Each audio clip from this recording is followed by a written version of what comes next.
Park the creative school for quality and innovative education. करें एक बेहतर कल की शुरुआत आज से। बीदर में हुए फायरिंग और एटीएम वैन रॉबरी को लेकर बीजेपी पार्टी बीदर की ओर से प्रेस मीट। नमस्कार, मैं वर्षा रानी, आप देख रहे हैं बीके न्यूज में आपका स्वागत है। बीदर बीजेपी पार्टी की ओर से प्रेस मीट कर बीदर एडमिनिस्ट्रेशन पर साधा निशाना। बीदर एडमिनिस्ट्रेशन पूरी तरह से असफल रहा। इस तरह से प्रेस मीट कर Bidar district BJP president Somnath Patil ने कहा। इस मौके पर ex MP Bhagwant Khuba, Bidar BJP MLA doctor Shailendra Beldale, Ishwar Singh Thakur मौजूद रहे। ಶೂಟೌಟ್ ಮಾಡಿ ಇಲ್ಲಿಂದ ಅವರು ಓಡ್ ಹೋಗ್ತಾರೆ. ಇಡೀ ಜಿಲ್ಲೆ ಎಲ್ಲಾ ಸರ್ಕಲ್ಗಳಲ್ಲಿ ಪೊಲೀಸರು ಮುಂಚೆಯಿಂದ ಹೇಳ್ತಾರೆ ನಾವೆಲ್ಲ CC ಕ್ಯಾಮೆರಾ ಕೂರಿಸಿದ್ದೀವಿ, ಎಲ್ಲ ಅಪರಾಧಗಳನ್ನು ತಡೆಗಟ್ತೀವಿ ಅಂತ ಹೇಳಿ. ಎಲ್ಲೋದು ಇವು CC ಕ್ಯಾಮೆರಾಗಳು? ಇಲ್ಲಿಂದ ಹೈದರಾಬಾದ್ ಹೋಗಿ ಅವನು ಟಿಕೆಟ್ ಬುಕ್ ಮಾಡಿಸಿ ರಾಯಪುರ್ ಹೋಗ್ತಾ ಇದ್ದಾನೆ ಅನ್ನುವಂತ ಮಾಹಿತಿ ಕೂಡ ನಮ್ಮ ಪೊಲೀಸರಿಗಿಲ್ಲ. ನಿನ್ನೆ ರಾತ್ರಿಯಿಂದ ಕೆಲವು ಬರ್ತಾ ಇತ್ತು. ಬೀದರ್ ಪೊಲೀಸರು ಕೂಡ ಅವರನ್ನ ಅಡ್ಡಗಿಸ್ಕೊಂಡು ಅಲ್ಲಿ ಹೋಗಿ ಆ ಬಸ್ ನಲ್ಲಿ ಇದ್ರು ಅಂತ ಹೇಳಿ. ಇದು ಪುರುಷಾರ್ಥಕ್ಕಾಗಿ ಹೇಳಿದಂತ ಹೇಳಿಕೆ. ಅದು ಆಕ್ಸಿಡೆಂಟಲ್ ಆಗಿದೆ.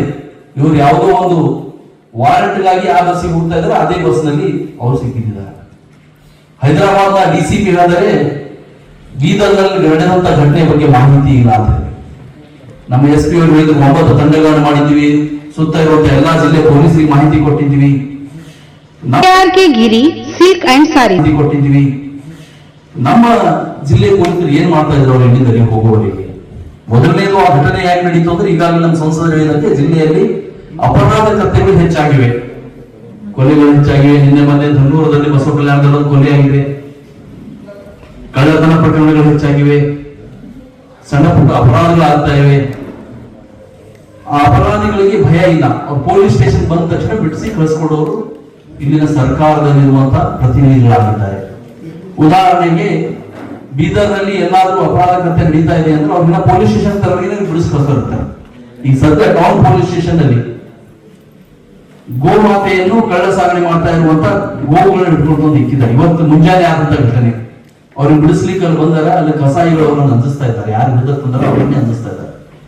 ಇವತ್ತು ಅಪರಾಧಿಗಳಿಗೆ ಜಿಲ್ಲೆಯಲ್ಲಿ ಯಾವುದೇ ಭಯ ಇಲ್ಲ. ನಾವೇನೇ ಮಾಡಿದ್ರು ನಡೀತದ ಅನ್ನುವಂತ ಒಂದು ವಾತಾವರಣ ನಿರ್ಮಾಣ ಆಗಿದೆ. ಅದಕ್ಕಾಗಿ ಅಪರಾಧಿಗಳು ಬಂದು ಇಲ್ಲಿ ಜಿಲ್ಲೆಯಲ್ಲಿ ಇಂತಹ ಕೃತ್ಯವನ್ನು ನಡೆಸಿದ್ದಾರೆ.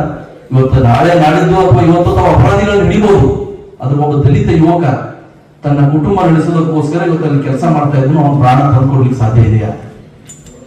ಸಚಿನ್ ಪಂಚಾಳ್ ಕೇಸ್ನಲ್ಲಿಯೂ ಕೂಡ ನಾವು ನೋಡಿದ್ದೀವಿ ಜಿಲ್ಲೆಯ ಪೊಲೀಸರು ಯಾವ ರೀತಿ ನಡೆದುಕೊಂಡಿದ್ರು ಅಂತ ಹೇಳಿ. ಆ ಮನೆಯವರೇ ಇದೇ ಜಿಲ್ಲಾ ಪೊಲೀಸ್ ವರಿಷ್ಠಾಧಿಕಾರಿಗಳನ್ನು ಹಾಗೂ ಇತರ ಅಧಿಕಾರಿಗಳನ್ನು ಮನೆಯಲ್ಲಿ ಬರ್ಲಿಕ್ಕೆ ಬಿಡ್ಲಿಲ್ಲ.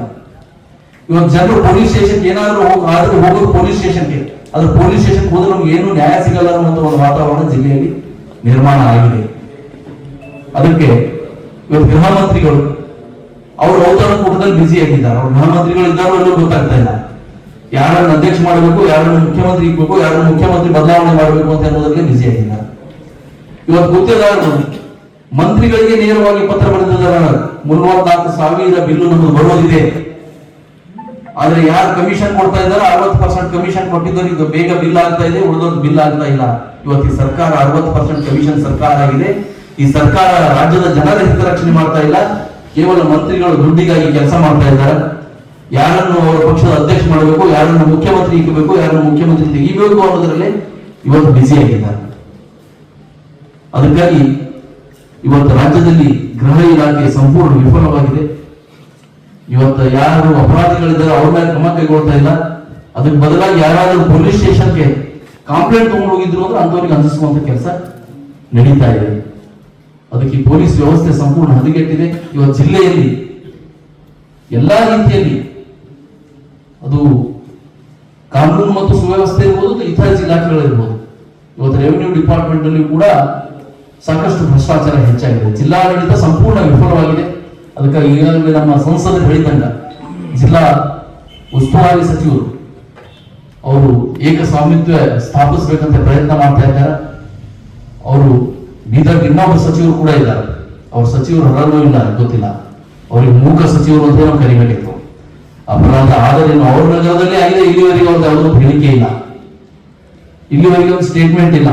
ಒಬ್ಬ ದಲಿತ ಯುವಕನ ಹತ್ಯೆ ಆಗಿದೆ, ಹೋಗ್ಲಿ ಹಿಂದೆ ನಡೆದಂತ ಸಚಿನ್ ಪಂಚಾಳ್ ನಮ್ಮ ಕೇಸ್ನಲ್ಲಿ ನಾವು ಮಾಧ್ಯಮ ಮುಖಾಂತರ ಕೇಳಿದ್ವಿ, ಸಚಿವರೇ ಏನಾದ್ರೂ ಹೇಳಿಕೆ ಕೊಡಿ ನೀವು ಅಂತ ಹೇಳಿ, ಆದ್ರೂ ಇಲ್ಲಿವರೆಗೆ ಅದ್ರ ಬಗ್ಗೆ ಪ್ರತಿಕ್ರಿಯೆ ಇಲ್ಲ.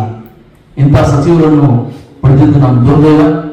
ಅದಕ್ಕೆ ಇವತ್ತೇನು ಒಬ್ಬ ದಲಿತ ಯುವಕನ ಹತ್ಯೆಯಾಗಿದೆ. ಇದು ಆ ಕಲ್ಪ್ರಿಟ್ಗಳು ಹತ್ಯೆ ಮಾಡಿದ್ರು ಕೂಡ ಇದು ಸರ್ಕಾರ ನಡೆಸಿದಂತಹ ಹತ್ಯೆ, ಸರ್ಕಾರದ ವೈಫಲ್ಯದಿಂದ ಆಗಿದ್ದಕ್ಕಾಗಿ ಇದು ಸರ್ಕಾರ ನಡೆಸಿದಂತಹ ಹತ್ಯೆ. ಅದಕ್ಕಾಗಿ ಮುಂದಿನ ದಿನಗಳಲ್ಲಿ ಕಾನೂನು ಸುವ್ಯವಸ್ಥೆ ಸರಿಯಾಗಬೇಕು. ನಮ್ಮ ಜಿಲ್ಲೆ ಬಸವಣ್ಣನ ಶಾಂತಿಯ ಕೋಟ ಆಗಬೇಕು ಅಂದ್ರೆ ಇಲ್ಲಿ ಒಳ್ಳೆ ಪ್ರಾಮಾಣಿಕ ಮತ್ತು ದಕ್ಷ ಅಧಿಕಾರಿಗಳನ್ನು ಹಾಕಬೇಕು ಅಂತ ಹೇಳಿ ನಾವು ರಾಜ್ಯ ಸರ್ಕಾರಕ್ಕೆ ಮನವಿ ಮಾಡ್ತೀವಿ. ಮತ್ತ ಮೃತ ಕುಟುಂಬದವರಿಗೆ ಈಗಾಗಲೇ ನಮ್ಮ ನಾಯಕರು ಹೇಳಿದವರಿಗೆ ಎಲ್ಲ ಪರಿಹಾರ ಸಿಗಬೇಕು. ಆಸ್ಪತ್ರೆಯಲ್ಲಿ ಚಿಕಿತ್ಸೆ ಪಡಿತಾ ಇರುವಂತವರಿಗೂ ಕೂಡ ಪರಿಹಾರ ಸಿಗಬೇಕು.